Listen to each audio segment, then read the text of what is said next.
Hello friends, let's discuss current affairs and this week's video session we'll look at fiscal deficit. As usual, we pick a topic of your choice and discuss it threadbare. In this session, we'll look at fiscal deficit. Then we'll go on to do the normal stuff that we always do. That's discuss questions of current happenings. Related to current happenings. Now we begin with, as I said, current fiscal deficit. What exactly is the fiscal deficit? But before we discuss that, we will need to understand one particular document called budget at a glance. The budget was presented recently, and consequently, there was this talk about government borrowings and all that stuff. So how do we understand government borrowings and how do we understand fiscal deficit? But before we understand all of that stuff, I need you to know that the budget comprises a few things. And my favorite document in the entire budget speech or other budgets, documents is this particular one. So this is called budget at a glance. Budget at a glance. I'll explain a few parts of this, but I will restrict myself to fiscal deficit. Okay. After this, there are a couple of more slides on fiscal deficit, but let's look at what is this about. This is a graphic that you need to be quite comfortable with to be able to understand the budget. See, allocations, could go up and down, depending on the need of the hour, need of the population, need of the government, the priorities of the government. But importantly, we need to appreciate the fact that, it's all a game of money, revenues and expenditures. Okay, so this table is all about revenues and expenditures. So what does the budget comprise? The budget comprises this particular thing called actuals. Actuals are for the previous financial year, not exactly in this case 23-24, but 22-23. Usually the budget is presented on the 1st of February. So 1st February is when the budget is presented. And ladies and gentlemen, a budget is a statement of revenues and expenditure for the coming financial year. That's simple technical definition. But considering that this year there have been two budgets, one was the interim budget presented on the 1st of February 2024, followed by a full budget post election. An interim budget is presented when a general election is due within 3 months of the budget date, basically. Now since the numbers hadn't changed much actually. So the first column you look at is actuals for the previous financial year, the one that started on 1st April 2022 and ended on 31st March 2023. And at the time of making the budget last year, this is last year's, okay, not this year's. The government makes an estimate, the finance minister makes an estimate that our revenues are going to be like this, our borrowings are going to be like this, our total expenditure is going to be like this, we are going to spend so much money on defense, we are going to get this kind of tax revenue and all. So they make an estimate. This is called what is called budget estimate. So the second column comprises budget estimate, set of revenues and expenditures in the coming financial year. But then these are only estimates. So at the time of presenting the budget this year, they revised certain numbers that they had, estimated last year, because all kinds of estimates are mere estimates. They are subject to a lot of things, the state of the economy. Like, I'll give you an example. Revenue receipts. Now, this includes tax revenue and non-tax revenue. Last year, they had estimated, and on 1st February 2023, when the Finance Minister Nirmala Sitharaman had presented the budget, she had estimated the revenue to be, okay, I'll just choose red here for a change because red is a bit brighter, in this case. She had estimated the revenue to be 26,32,281. All these are in 1,000 crore rupees. Okay, in crore rupees. So she had estimated the income to be 26,32,281 crore. But look at this. The number has been revised. How? They are going to get more. 26,99,000 crore, my friends. The estimate was 26.32 lakh crore. But now the revenues has been revised. So they are going to get more to about 26.99 lakh crore rupees. Got the idea? So this is revision. Why the revision? Because of better economic conditions, they've been able to generate more tax revenue and everything. So I think that's something that government has thought of, the need, the thought of the need for revision. So these kinds of revisions happen all the time. Now, in the current financial year that started on the 1st of February, sorry, the 1st of April, and it's going to end on 31st March next year, is this financial year 24-25, 24-25. Okay, in this 12-month period, the government has made some estimates that our revenues are going to be like this, our expenditure is going to be like this. The size of the budget could be known through one particular thing: total expenditure. This is important.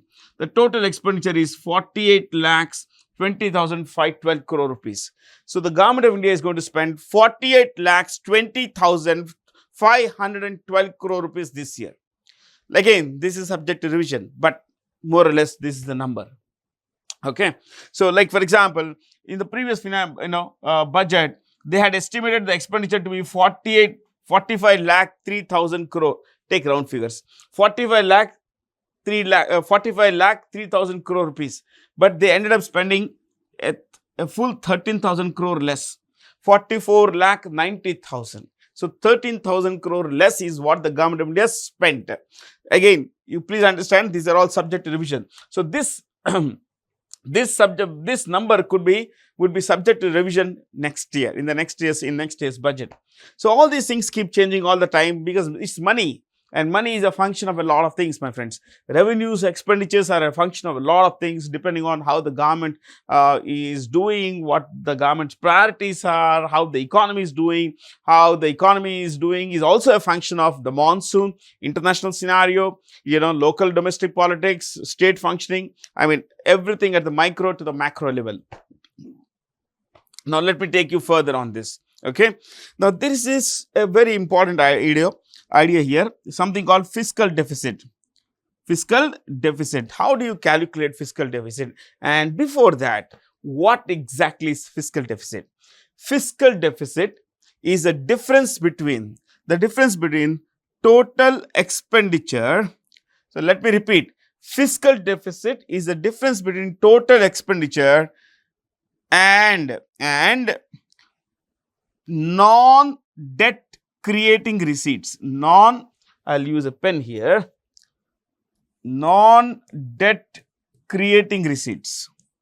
So when the government, to get these revenues, the government doesn't have to borrow money. It does not create a debt. So what kinds of receipts are these? Total expenditure minus non-debt creating receipts. Let me take you non-debt. Let's look at the formula. Fiscal deficit. To arrive at fiscal deficit, 9 minus, what is 9 here? 9 is total expenditure. So 9 is total expenditure. 1 plus 5 minus 1 plus 5 plus 6. What is 1 here? 1 is revenue receipts. Okay, this one, revenue receipts, which includes tax and non-tax revenue. What is non-tax revenue? You have stamp duty. Yeah, stuff like that basically. So I'll make it easy for you. Okay, let's take it further. 1 plus 5 plus 6. So this is 1 revenue receipts. 1. 5 recoveries of loans. 6 other receipts. Now, what is recovery of loans? Recovery of loans is, let the government of India had lent some money to Bangladesh.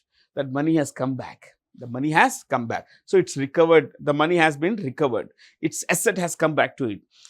When it gets that money, it got the money, but without creating any debt. It didn't borrow that money. It got back what it owed, what it lent. There are other receipts also. So 1 plus 5 plus 6. So it's all revenues, but those revenues that do not include borrowing.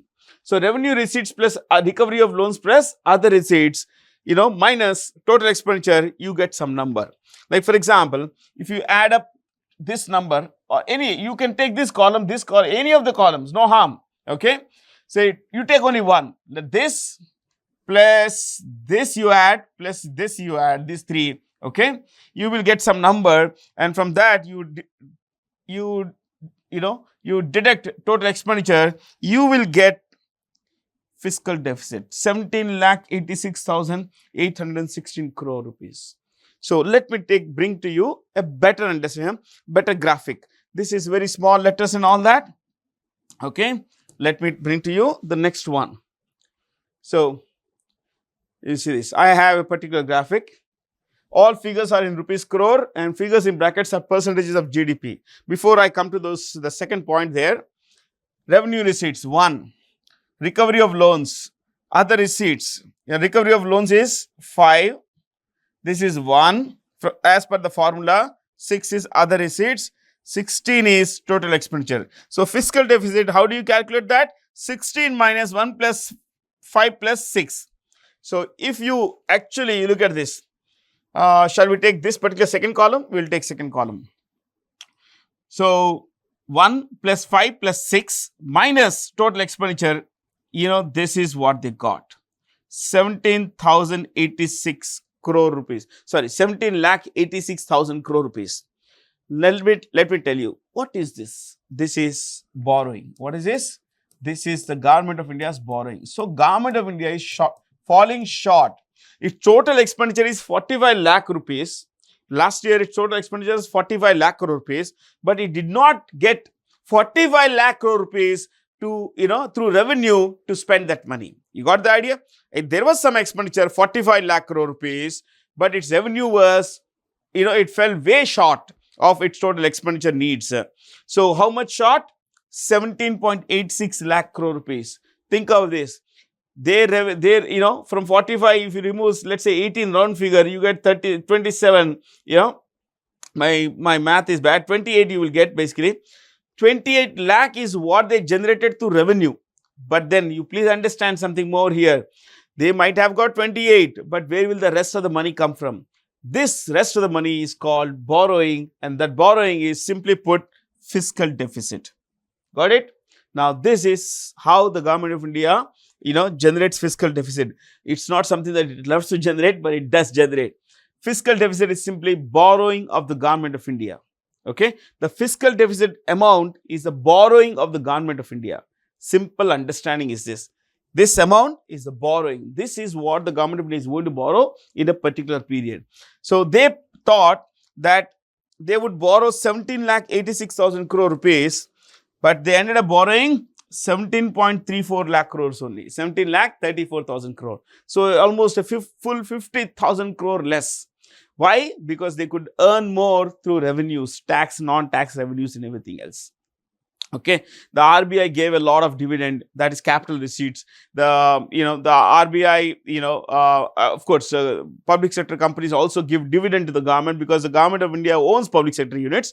They make profit. When they make a profit, the Government of India has a share in the profits. That is called dividend. Okay, distributed profit is dividend. So, ladies and gentlemen, fiscal deficit is actually going down. Can you see this? From 17.86, it's actually now 17.34 lakh. That's a phenomenally, decent move. And I would say, why decent? It's a great move actually. See, this percentage is, what is this? In percentage of GDP. So, how much is the GDP?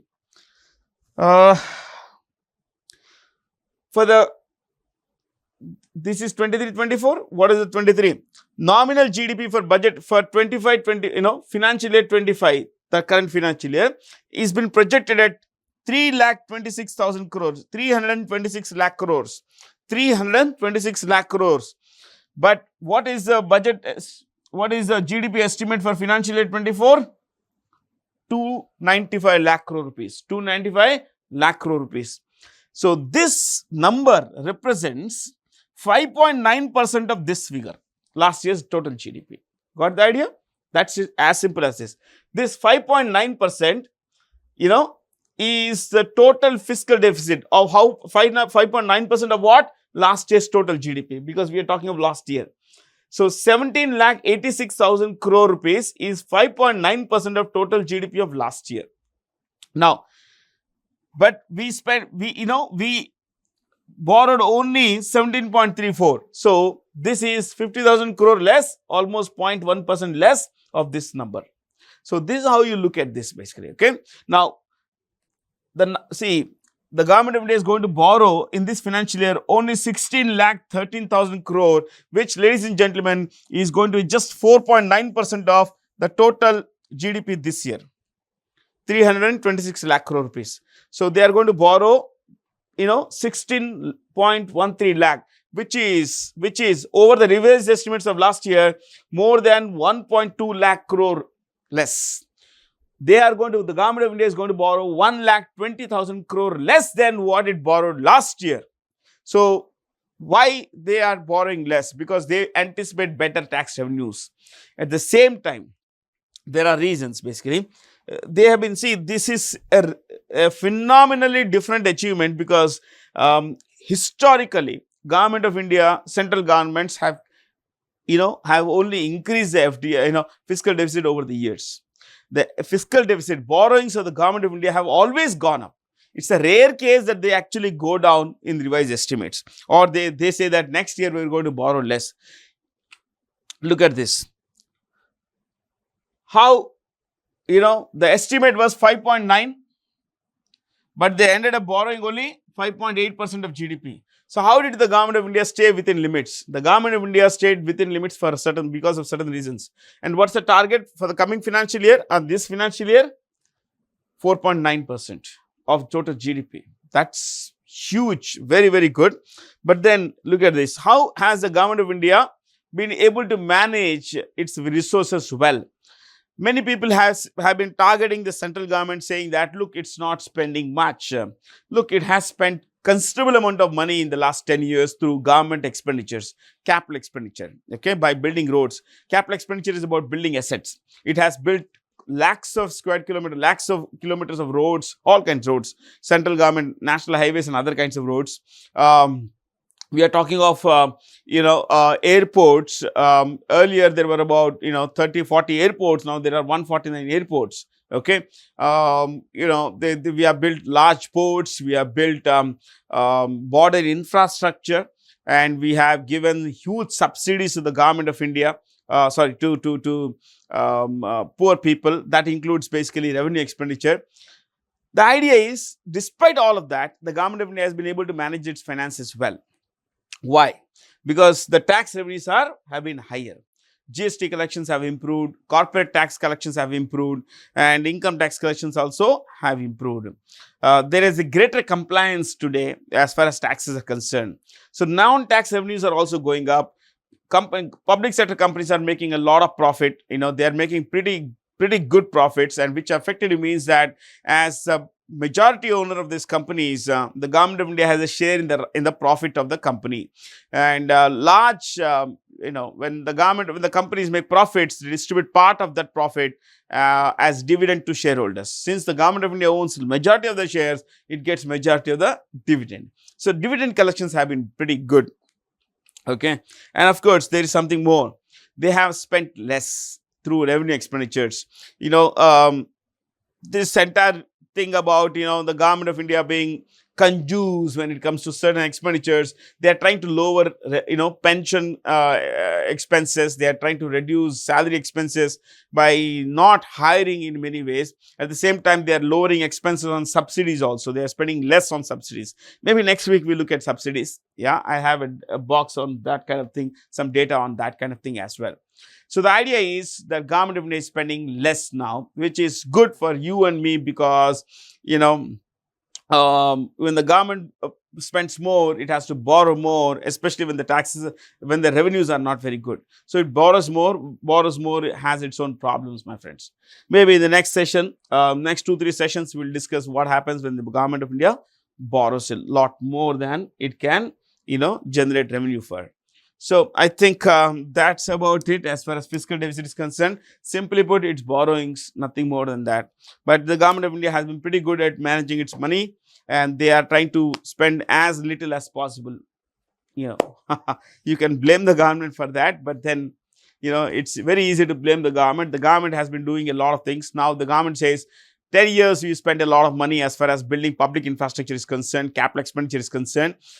We would want the private sector to step up and spend money by borrowing and investing in capacity, expanding capacity would also mean that they would generate employment would mean that people have incomes, they have purchasing power. When people have purchasing power, they have goods and services, they demand for goods and services increases, which also means that and other companies that produce those, that could supply those goods and services, also would push their business models up. So they also invest money, in their businesses, which also means they would employ people. They create demand everywhere, basically. So it has a cyclical, positive, virtuous cyclical effect. Let's see where the private sector, how much does the private sector step up, basically. Okay. So the usual stuff after almost a 20-minute talk on fiscal deficit. Barbara, this is about the Wimbledon. The Wimbledon championship is over. Barbara Krejcikova has won the women's singles title at the 2024 Wimbledon championship. She is from the Czech Republic. Okay, and Czech Republic. She defeated Jasmine Paoloni of Italy. Jasmine Paoloni of Italy. This was the runner-up. She was the runner-up. She was also the runner-up at the French Open this year. So, this is what we say, women's singles winner. The men's singles winner was Carlos Alcaraz. Carlos Alcaraz of Spain. The men's singles winner was Carlos Alcaraz of Spain. He defeated Novak Djokovic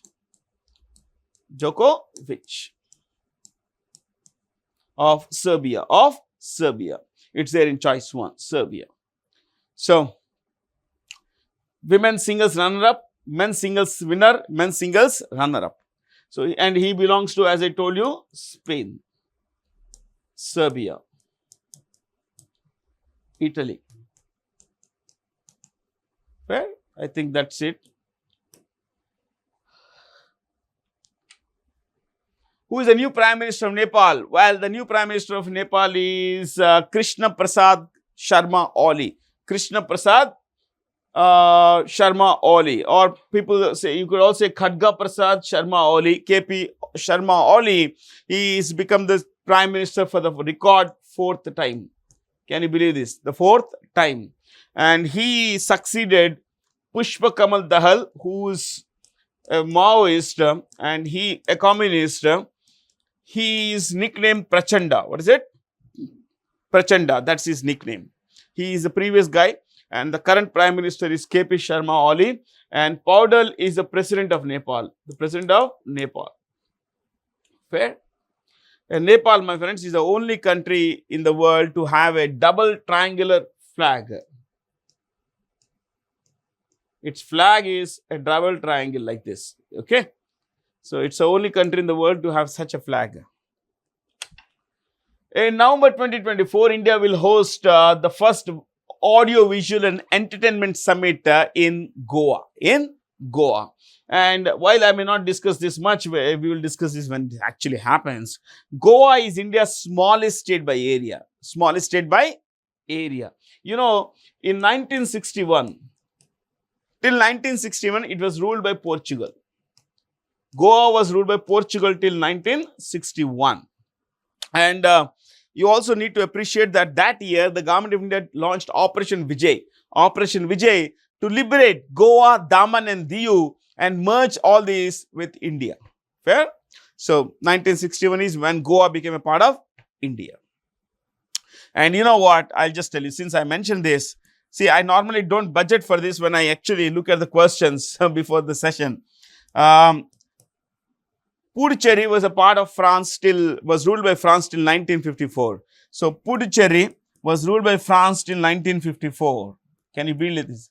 See, the British left in 47. The French were there in India till 54 in Puducherry. Portugal was there in Goa, Daman and Diu till 61. So, yeah. So, a little there. You would know the CMs and all that. So, I'm not going to spend time there.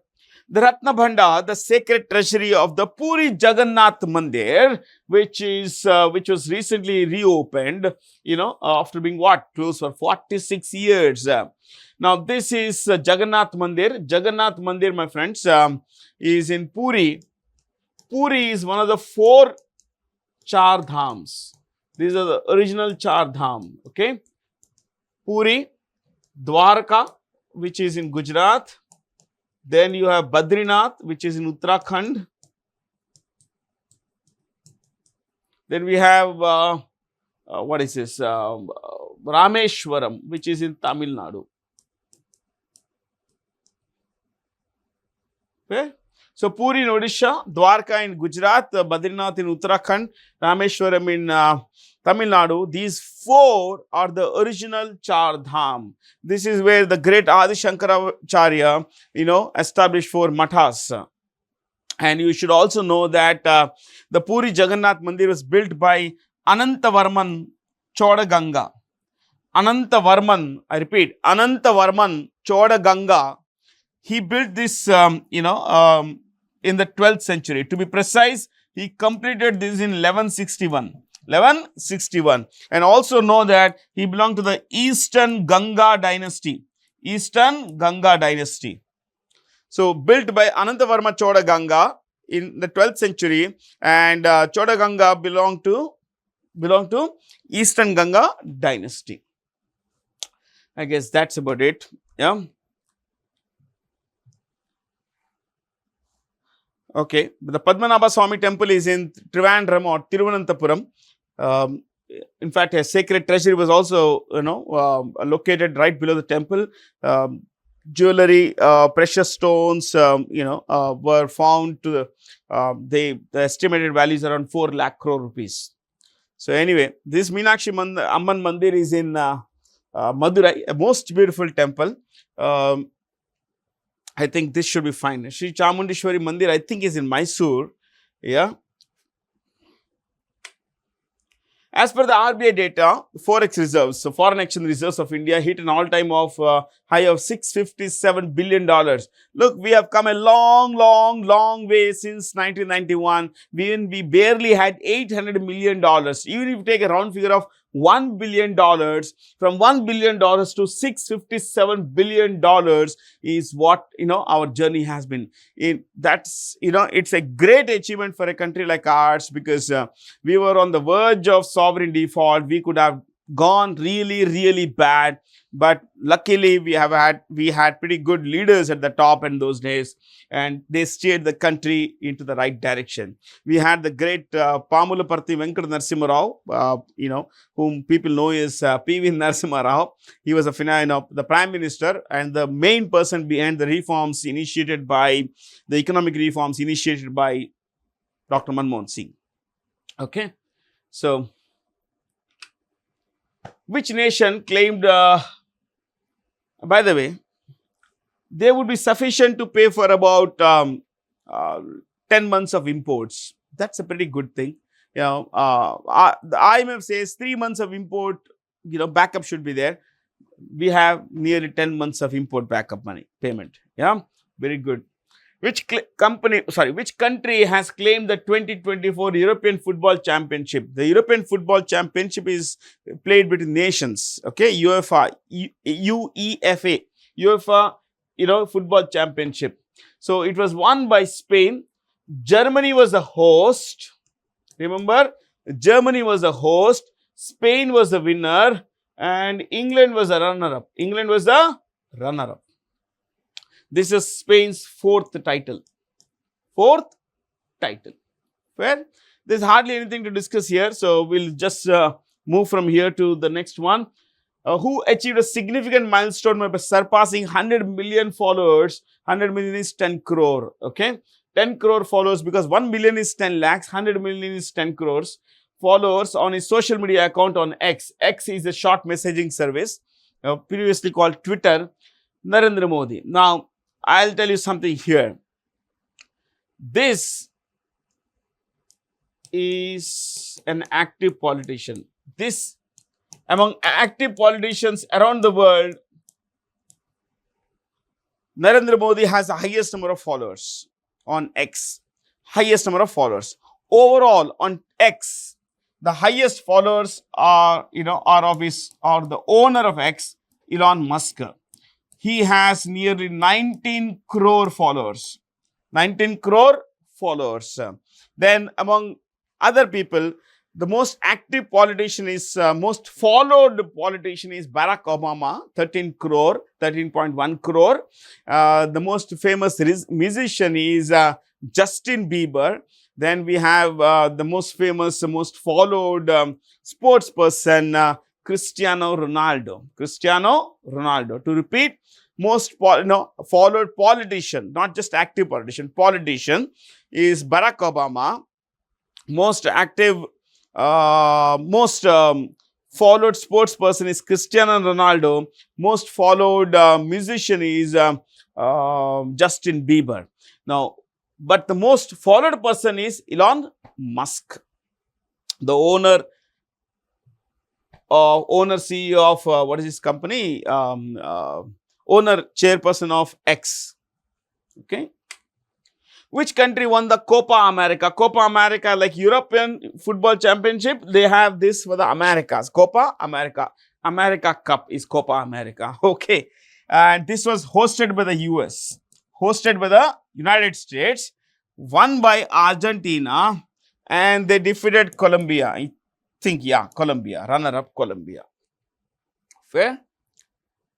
I guess that's about it. Hardly anything to discuss here.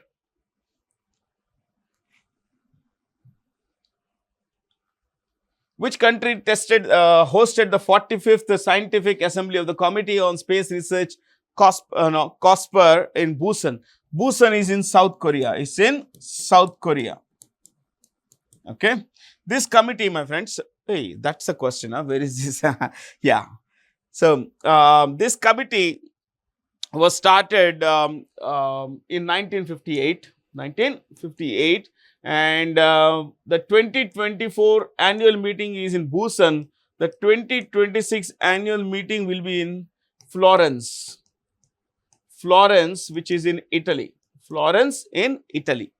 Okay. Florence in Italy. There is another question about this, so we'll come to that in a while. Okay. As per the NITI's full name is National Institution for Transforming India. As per the NITI Aayog Sustainable Development Index, and these are SDGs, there are 16 of them, 17 of them brought in by the United Nations Development Program in the past. Okay, UNDP had brought in these SDGs. Now, as per the NITI Aayog's SDG report, identify the correct statements given below. India's SDG score has improved to 71 points. We have done remarkably well in reducing poverty in the recent past and raising incomes, which also has meant that there has been better access to education. But of course, income inequality has increased also. Uttarakhand and Kerala have topped the index among states. So, the best performing states are Uttarakhand and Kerala, and the the poorest state here are Bihar and Jharkhand. Bihar and Jharkhand are at the bottom, while at the top among states are Uttarakhand and Kerala. Fair? Now, SDG promotion could have been much better, but unfortunately, we had the pandemic, which pushed a lot of people into poverty. That's one thing that we need to. But again, the government of India has done quite well in promoting, in giving free access to food grains, which has also brought down poverty, my friends. Okay. Which Indian city set a new Guinness World Record by planting more than 11 lakh saplings within 24 hours? Indore. See, it is very important to plant plant trees and all, saplings and all. But unfortunately, what people fail to understand is it's just not planting saplings. It's taking care of them, ensuring that they grow better, better, and of course go on to make become big trees or reach maturity. But as often happens, it is the sapling is taken care of, okay, the planting is taken care of, the rest is left to whims, left to nature. But hopefully Indore let's say, hope the people of Indore take care of all these, 11 lakh saplings. Indore is also considered India's cleanest city. Okay. I think it's one of the very few places where you find both an IIM and an IIT. One of the very few places where you have an IIT and IIM. You also have Mumbai, for example, which has an IIT and an IIM. Anything else that you could? Yeah, you could write one thing about Kochi. Normally, you would find institutions in each of these places. Kochi is home to the Naval Physical and Oceanography Laboratory. Naval Physical and Oceanography Laboratory. This is a DRDO lab. Okay, DRDO lab. So, according to the World Population Prospects 2024, India's population is projected to peak at roughly 170 crores in the early 2016s. So, this is where the population will come down. From here, it will go down. That's what the idea is basically. Okay. So, peaking means this is the highest level. From there, it's only going to be down.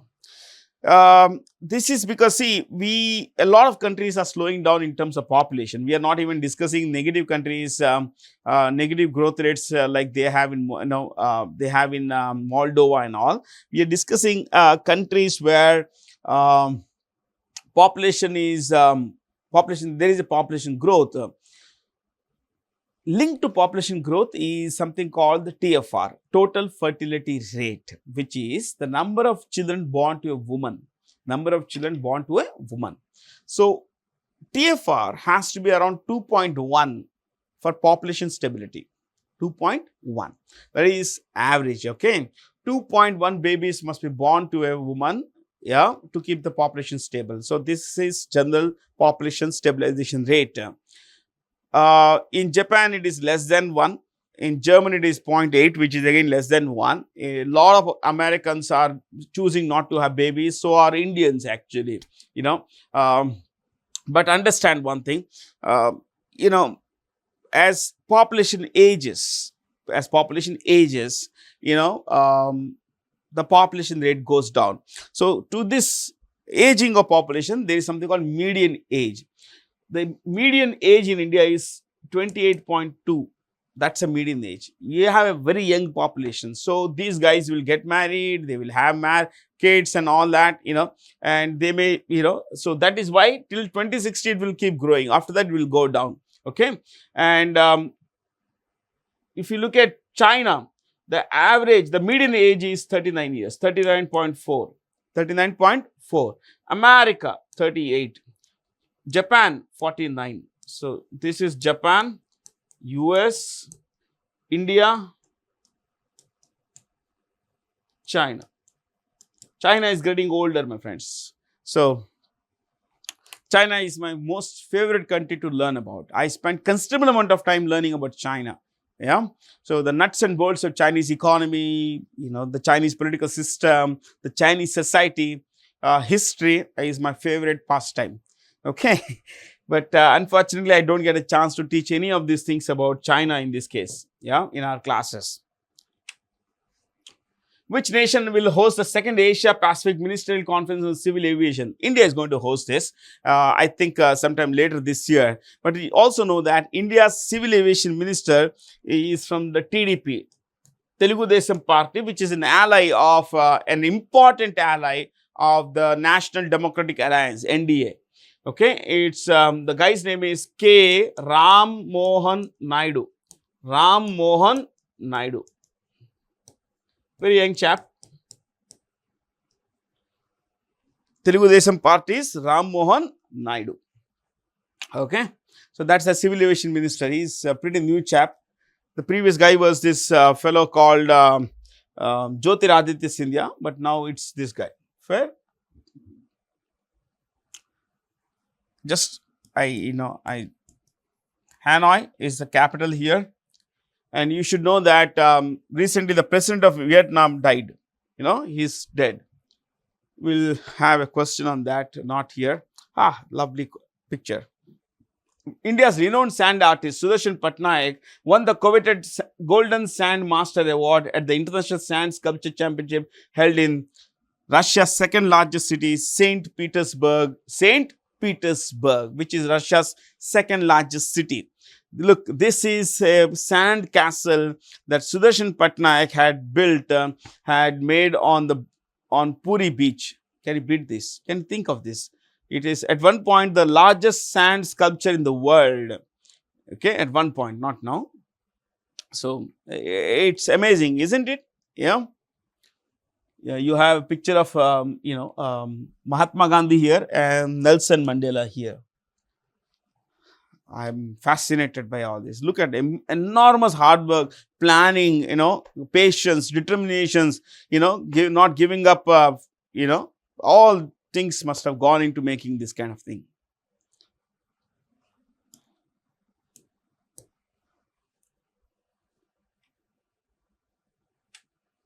Which Indian space scientist has been awarded the Vikram Sarabhai Medal by the COSPER committee in Busan? We mentioned this a while ago that there will be another question. Anil Bhardwaj is from the PRL, Physical Research Laboratory, Ahmedabad. Physical Research Laboratory. He heads this PRL. He is a space scientist, a physics guy, and he did a PhD from IIT Kharagpur or Kanpur. I think Kharagpur basically. Where? In applied physics. He is a world-renowned space scientist. In fact, you think about this. He was given the highest medal by the COSPER, my friends. Okay. Now, one more thing. This are ex-chairpersons of ISRO. Now, coming to Vikram Sarabhai, he is the father of India's space program. The father of India's space program. Okay. He is the main voice behind, the main mover behind ISRO that was established in 1969, 15th August 1969. Which nation will host the first ever Olympic esports in 2025? Esports, video gaming and all that stuff, my friends. Okay, gaming, Olympic Games. There is no clarity as to what kinds of games and who would be there. But as of today, it's going to be, hosted by Saudi Arabia. Saudi Arabia. So that's something you should know. But there is no clarity on these esports games. I looked up the Olympics website. I looked up a lot of other websites, but I couldn't find much detail on this, my friends. Okay. The 2024 Summer Olympic Games are in Paris. Okay. Paris. Summer Olympic Games in Paris. And 28 will be in Los Angeles. 32, if I'm not wrong, will be in Brisbane, which is in Australia. Some extra stuff for you. So, Paris this year, Los Angeles in 28 in America, Brisbane in Australia in 32. Okay. Which institution has upgraded India's economic growth forecast by 20 basis points, that is 0.2%, okay, to 7%. It earlier had said that India's economy will grow by about 6.8%, in this financial year, which is the same as what the Finance Ministry of India had said. But now they say that India is likely to grow at 7%, and the estimate has come from the International Monetary Fund. The International Monetary Fund. The International because we have been discussing these choices quite often in our classes, I'll just stick to one particular thing. The chief economist of the IMF is a French guy called Paul Olivier Gourinchas.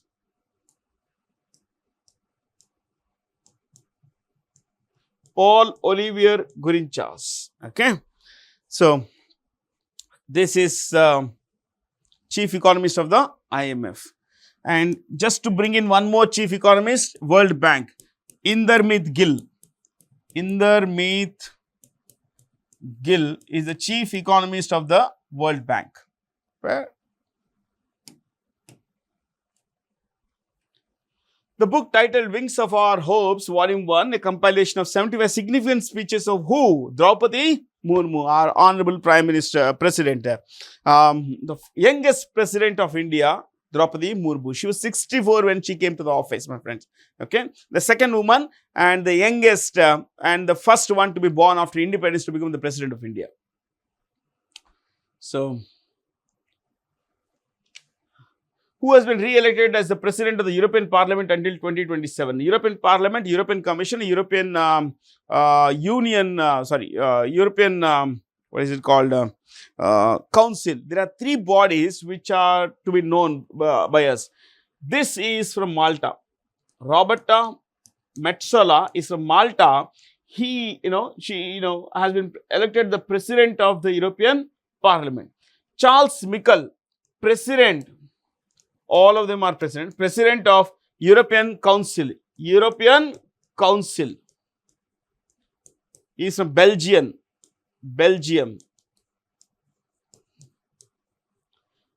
Ursula von der Leyen, she has been re-elected the President of the European Commission. And she is from Germany. Okay. This is the chief, outgoing Secretary General of NATO, Jens Stoltenberg of Norway. Fair? Which country has announced that it will introduce a 90-day visa-free policy for citizens of 35 European countries? Belarus. This is Belarus, my friends. Where is Belarus? This is it. I was looking for it. This is in purple. You see this? This is Belarus. This is a hardcore pro-Russian country. Okay. Its capital is Minsk. This is the capital, Minsk. Okay. The president is a dictator named Alexander. This is how he writes his spelling. So the name spelling is this: Alexander Lukashenko.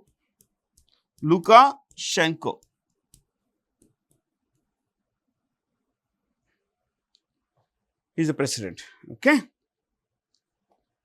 But all these countries are anti-Belarus and anti-Russia, friends. Let me clear this. Just the capital, Philippines, Manila. Other than that, you don't need to know anything. Okay. A recent CrowdStrike update triggered a global outrage, resulted in Windows machines experiencing black screen of death errors. Okay. Oh, that's a question. Black screen of death errors. This is, sorry, it's not blue, black, it's blue. Blue screen of death. I suddenly realized how it cannot be black, it should be blue, because that's Microsoft color. So this is called the blue screen of death. Of course, in India we didn't, but most businesses went bad, my friends. Okay, especially airline businesses, hotels businesses, other transportation companies and all that. So this is a blue screen of death. You know what? CrowdStrike is an antivirus company. It sent an update, but that is what led to the outage. Windows, there was no problem with Windows. The problem is with CrowdStrike, actually. Okay. Who is the new ambassador of India to the United States? Vinay Mohan Quatra. Now, I'll tell you something very simple, easy to understand idea.